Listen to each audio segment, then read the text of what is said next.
Datang dalam sebuah hadis diriwayatkan oleh Imam Muslim rahimahullahu taala dari sahabat Abu Umamah Al-Harithi radhiyallahu anhu.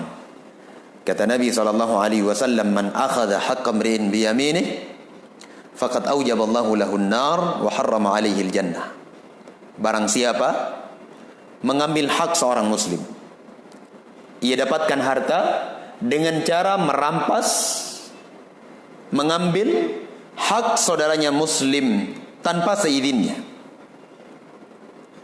baik dengan cara jual beli yang tidak halal ataupun dengan cara yang ada di dalamnya unsur ribawiyah, ataupun dengan kezaliman yang ia lakukan sehingga ia meraih harta saudaranya tersebut tanpa hak. Maka kata Nabi SAW, Allah Azza wa Jalla wajibkan orang tersebut masuk ke dalam neraka dan diharamkan baginya surga. Diwajibkan masuk ke dalam neraka dan diharamkan baginya surga.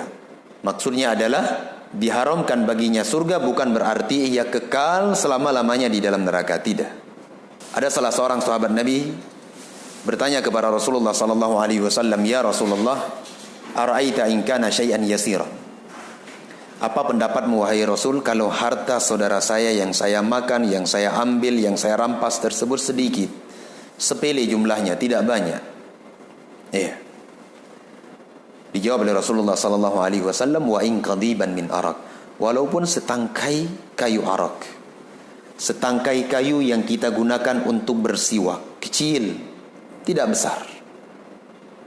Namun selama itu punya saudara kita yang kita ambil dan itu bukan harta yang halal bagi kita, maka kita akan mendapatkan azab di yaumul qiyamah di hadapan Allah Subhanahu wa taala.